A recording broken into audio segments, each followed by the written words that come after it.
పాలకులకు నిజాం మీద కోపం ఉంటే నాకు అభ్యంతరం లేదు. కానీ నిజాం కట్టిన కట్టడాలను, చారిత్రాత్మకమైన కట్టడాల నుంచి మొదలు పెడితే చేసిన అభివృద్ధిని మొత్తం కాలగర్భంలో గడిపి కలుషితం చేసి ఆక్రమించుకొని అన్యాయక్రాంతం అయిపోయి ఈరోజు నివసించడానికి యోగ్యం కాని ప్రాంతాలుగా తయారు చేశారు. ఇదొక భాగం.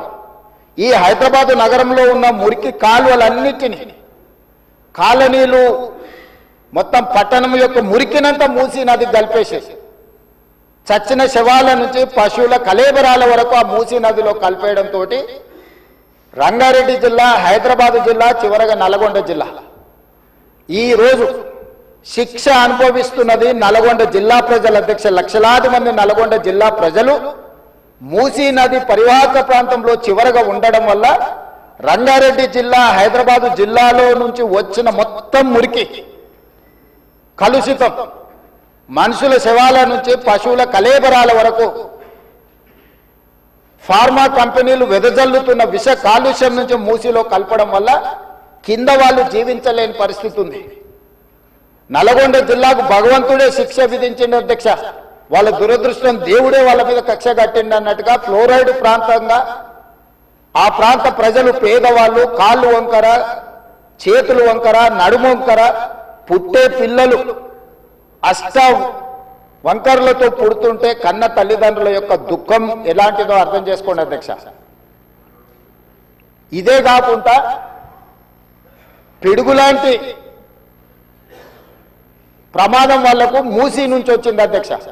మూసీ పరివాహక ప్రాంతంలో, ఆ ప్రాంతంలో మహిళలు గర్భం దాలిస్తే ఈ నీళ్లు తాగడం వల్ల, ఈ మూసీ పరివాహక ప్రాంతంలో పండించిన పంటలు, కూరగాయలు పంటలు తినడం వల్ల ఆడపిల్లలు గర్భం దాల్చలేని పరిస్థితి వచ్చిందని డాక్టర్లు రిపోర్ట్ ఇచ్చింది అధ్యక్ష.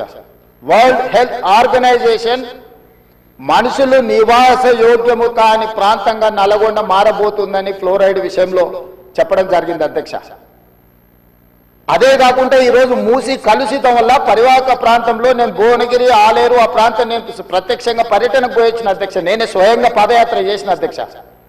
అక్కడ ఆడపిల్లలు వచ్చి, అయ్యా మా పిల్లలకు పెళ్లిళ్ళు అయితే మా పిల్లల్ని ఇక్కడ ఉంచుతలేము, మేము పట్టణమో ఎక్కడన్నా పోయి బతకమంటున్నాం, వీడుంటే పిల్లలు పుట్టడం కష్టం, పుట్టే పిల్లలు కూడా అంగవైకల్యంతో పుట్టే పరిస్థితి వచ్చింది అని.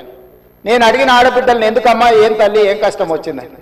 ఒకప్పుడు మూసీలో నీళ్లు ముంచుకొని మేము తాగేటోళ్ళమయ్యా, ఈరోజు చూడు, నువ్వే చూస్తున్నావు కదా, మూసీ పక్కన నిలబడలేని పరిస్థితి, దుర్భరమైన కంపు, కలుషితమైన నీళ్లు. ఈ నీళ్లు ఇక్కడనే కాదు, మా పంట పొలాలలో పారి మా పశువులు, మా మేకలు ఈ నీళ్లు తాగి చచ్చిపోవడమే కాకుండా మేము పండించే కూరగాయలు, పంటలు ఇవే తినడం వల్ల మేము జీవించలేని పరిస్థితి వచ్చింది. మీరు ఏమైనా చెయ్యండి, మా నల్గొండకి ఏమి చేయకపోయినా పర్వాలేదు, ఈ మూసీ ప్రక్షాళన చేయండి, కలుషితం నుంచి మమ్మల్ని కాపాడండి అని చెప్పి వేలాది మంది ఆ రోజు అక్కడికి వచ్చి విజ్ఞప్తి చేసింది అధ్యక్ష.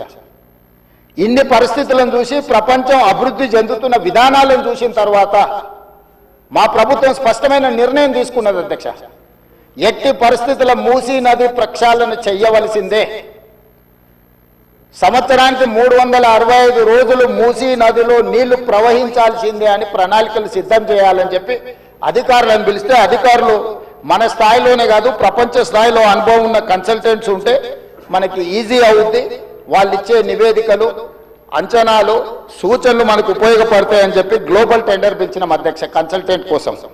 అందులో జాయింట్ వెంచర్ కన్సార్షియం కింద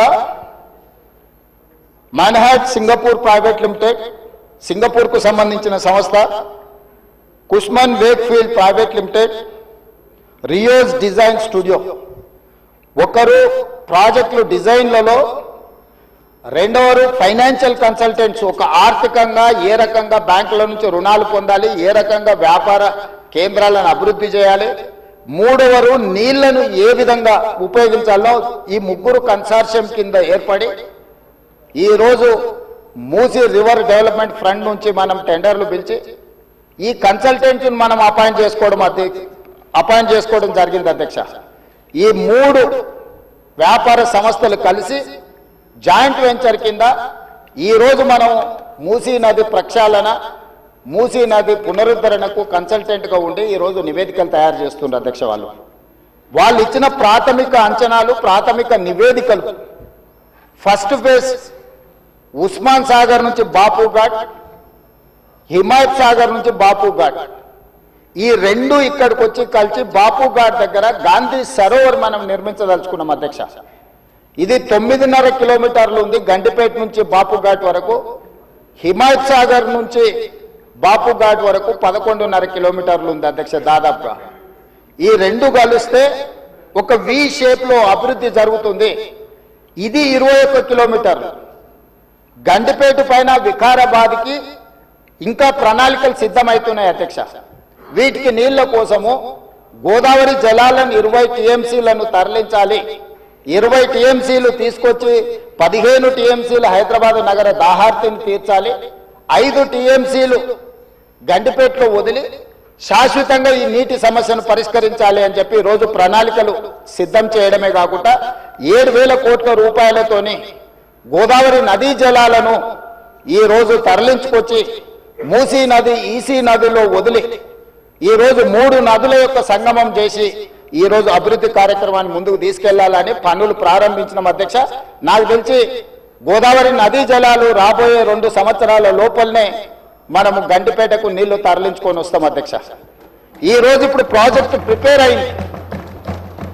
నెక్స్ట్ 3 months లో 31 మార్చి లోపల గండిపేట నుంచి గాంధీ సరోవర్ వరకు, హిమాయత్ సాగర్ నుంచి గాంధీ సరోవర్ వరకు 21 కిలోమీటర్లు కూడా మార్చి 31 లోపల అంచనాలు సిద్ధం చేసి టెండర్లను చేసి first phase of Musi river development front అభివృద్ధి కార్యక్రమాలను ముందుకు తీసుకెళ్లాలనుకున్నాం. ఈ ఫస్ట్ ఫేజ్ కి ఏడీబీ బ్యాంకు 4,100 కోట్ల రూపాయలు మనకు రుణం ఇస్తాం.